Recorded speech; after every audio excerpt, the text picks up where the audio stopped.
aqui a nossa programação. Com grande prazer aí que eu gostaria de convidar o doutor Tasso Adoni para participar. Tasso, boa noite, meu amigo.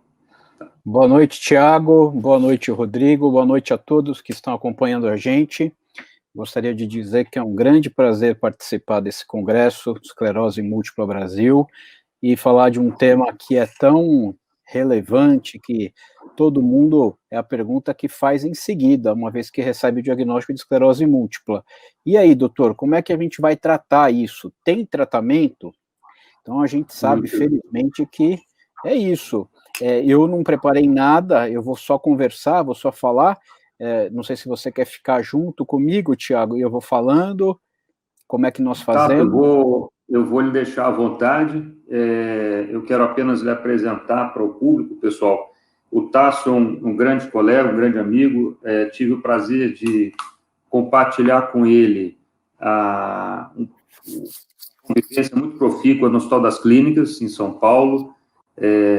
No tempo que eu estava lá ainda, pude aprender também contigo, Tasso, nas nossas discussões lá no hospital, querido. E para nós é um grande prazer tê-lo aqui, tá certo? Compartilhando um pouquinho da sua experiência com toda a para tratar desse tema tão complexo, né? Não deixa de ser, que é a questão do tratamento. E a sua didática certamente irá nos brindar com o tema que será abordado, então, como tratar, né? Por favor, fique à vontade, tá certo? Para nós é uma grande honra e prazer recebê-lo aqui. Por favor. Obrigado, Tiago, mais uma vez. Bom, então a gente precisa entender que, uma vez feito o diagnóstico de esclerose múltipla, é natural que surja a pergunta como tratar esclerose múltipla. Uma coisa muito boa é que, sem dúvida nenhuma, nos últimos 20 anos, nenhuma doença em neurologia, a gente pode assegurar isso, nenhuma doença teve o incremento de tantos novos tratamentos como esclerose múltipla. Então, a gente já começa com uma boa notícia. Isso é verdade, para a gente ter uma ideia, o primeiro tratamento para esclerose múltipla ficou disponível no Brasil em 99, embora tenha surgido em 93, para se importar, para se fazer uso no Brasil, não era fácil. Então, começou a haver essa distribuição e o acesso mais facilmente em 99. Mas, respondendo à pergunta, a pergunta é: como que a gente inicia o tratamento? Quais são os critérios que o médico utiliza para prescrever o tratamento? Então, alguns critérios, a gente basicamente pode dividir em 4 principais critérios. O primeiro critério, obviamente, diz respeito à atividade da esclerose múltipla. Então, a primeira coisa que a gente vê essa é uma doença muito ativa ou pouco ativa. E isso a gente usa como critério, basicamente, o número de surtos. Eu posso estar vendo um paciente que me procura após ter tido um único surto, um primeiro episódio, por exemplo, de uma neurite óptica, como disse o Dr. Marcos Alvarenga na terça-feira. Ou eu posso ver um indivíduo que chega até mim depois de ter, nos últimos 2 anos, apresentado 3 surtos e o diagnóstico só ter sido feito agora. Então, a gente está falando de 2 doentes completamente diferentes. Um que só teve um episódio clínico e outro que já teve 3 episódios, pelo menos. Então, isso é uma coisa importante na escolha do tratamento, a atividade da doença. A outra coisa não é só a atividade, mas é também em que local aconteceu essa atividade. É diferente uma atividade no nervo óptico, uma atividade na substância mais profunda, naquela região mais profunda da substância branca do cérebro, de uma lesão, uma inflamação na medula, uma mielite. Por quê? Simplesmente por uma questão anatômica e funcional.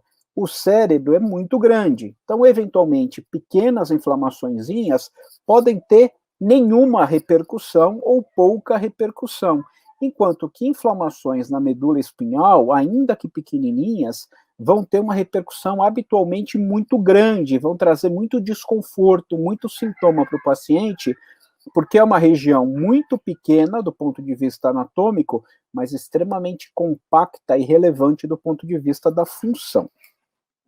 Então, a gente leva em consideração, primeiro item, a atividade da doença. Em segundo lugar, a gente leva em consideração a ressonância magnética. Então, quando eu faço o diagnóstico de esclerose múltipla, faz parte da avaliação inicial que eu submeto ao meu paciente a uma ressonância magnética do crânio e de toda a coluna com o objetivo de avaliar a medula espinhal.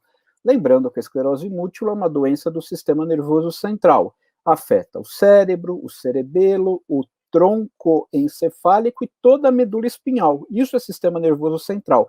Então, eu preciso analisar todo o sistema nervoso central, de cima a baixo, e tentar, pela ressonância magnética, ter uma estimativa de quantas inflamações aquele paciente tem ou já teve. Isso é um critério que o médico vai levar em consideração para dizer, olha, provavelmente essa é uma esclerose múltipla de baixa atividade, ou, olha, essa esclerose múltipla nós devemos tratar de maneira mais agressiva, mais incisiva, porque é uma doença que, do ponto de vista da ressonância, se mostra extremamente ativa.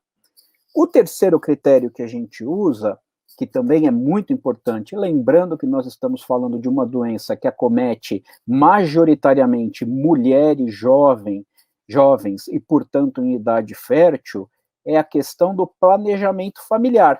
Será que aquela paciente já tem família constituída? Será que ela ainda não tem e planeja para daqui um mês, para daqui um ano, ou para daqui 5 anos se tornar mãe, engravidar?